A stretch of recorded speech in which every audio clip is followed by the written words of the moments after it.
भगवान श्री कृष्ण की 18 अक्षौणी सेना दूसरी तरफ लगी रही, अर्जुन के पास केवल भगवान। पर जब अर्जुन की विजय हुई तो गीता में भी क्या कहा गया, यतो धर्मः ततो जयः, जहां धर्म होगा वहां विजय होगी। तो मैं आपसे कहता हूं कि हम लोग अपने जीवन में विचार करें कि क्या हम सचमुच धर्म कर रहे हैं। अच्छा, अब रावण को ही लो, रावण बड़ा धर्मात्मा दिखाई देता है, शंकर जी के सामने सिर काट काट कर चढ़ा देता। इतना बड़ा धर्मात्मा कौन अपने ही सिर काट रहा। लेकिन एक बात मैं आपको बताऊं, रावण सिर काट कर तो चढ़ाता है पर सिर झुका नहीं सका कभी। अगर सिर झुकाता तो धर्मात्मा होता, और सिर काटकर चढ़ा रहा है, ये तो धर्मात्मा का आचरण नहीं है, यह तो दिखावा है, पाखंड है। क्यों कर रहा है ये? क्योंकि दिखावा करने वाले ये सोचते हैं जो कोई न कर पाए वो हमने किया। गए सब लोग गए, सिर झुकाते रहे, मैंने तो सिर ही काट के चढ़ा दिया। भगवान शिव भी हंसते हैं। एक दिन गए तो कैलाश पर्वत हिलाने लगा, 20 भुजाओं की ताकत लगाई हिला, और जो कैलाश पर्वत हिला तो पार्वती जी, शंकर जी, नंदी सब हिले। तो पार्वती जी ने कहा कि हे प्रभु महादेव क्या हो रहा है? शंकर जी बोले चेला आया है। वो ये चेला कैसा हलचल मची है? शिव जी बोले रावण जैसा चेला आएगा तो यही होगा जो गुरु जी के यहां तक हलचल मचा दे। किसी ने रावण से कहा क्या कर रहे हो? बोले प्रणाम। कहा यह कैसा प्रणाम?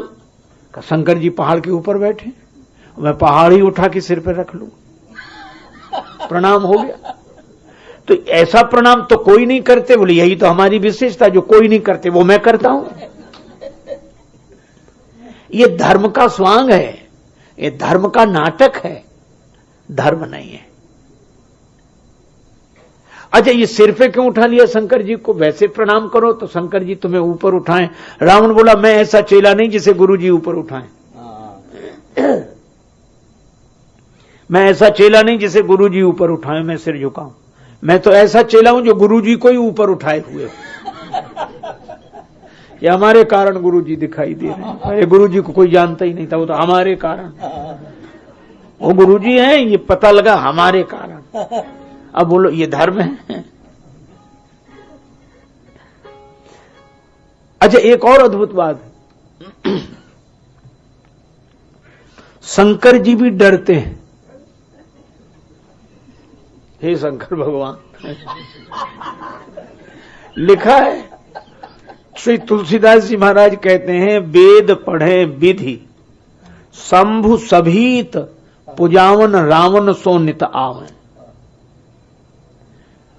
ब्रह्मा जी तो डरते हुए वेद पढ़ते हैं। हाँ वेद पाठ करो, ब्रह्मा जी बेचारे पढ़ रहे हैं, क्या करें।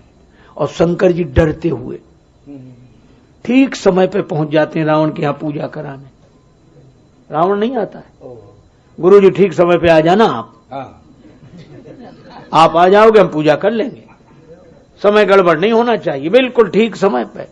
और शंकर जी डरते हुए वहां पहुंच जाते हैं कि पूजा कर ले। किसी ने शंकर भगवान से कहा कि आपसे तो काल डरता है। करालम महाकाल कालम कृपालम देवादिदेव महादेव भगवान शिव, आपसे सब डरते, आप रावण से डरते हो? शंकर जी बोले हाँ डरता हूं। बोले क्यों? बोले इसलिए डरता हूं, मैं समय से उसके यहां पहुंच जाता हूं कि कहीं वो हमारे यहां ना आ जाए। वो हमारे यहां ना आ जाए, हम ही पहुंच जाएं कि हम आ गए। अच्छा, आपके यहां आता है तो क्या गड़बड़ करता है? बोले आते ही पहला काम, इतना दो नहीं, सिर काट रहे। अब हम कहते भाई तुझे नहीं दे सकते, तुझ में वो पात्रता नहीं है, नहीं है। रावण सुनता ही नहीं, सिर काट दिया, नंबर 1। फिर मैं मना करूं तो नंबर 2 और 10 सिर हैं। यहीं काट काट के रखता है। अपने घर में ये रक्त रंजित दृश्य कौन देखे? इसलिए मैं सोचता हूं ये आ ना पाए, हम ही चले जाए। अच्छा, अब एक बात देखना, अगर रावण का जीवन धर्ममय होता तो गुरुदेव की कृपा से भक्ति की प्राप्ति होती, गुरुदेव की कृपा से शांति की प्राप्ति होती।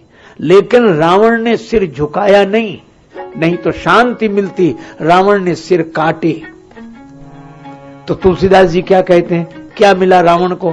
शांति नहीं मिली। फिर मिला क्या? जो संपत्ति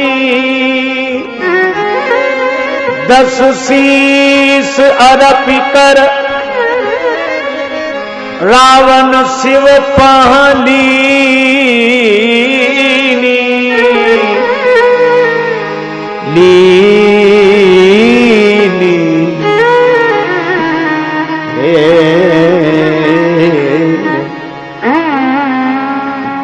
सोई संपदा विभीषण कह प्रभु, सोई संपदा विभीषण कह अति सकुच सहत हरि दीनी।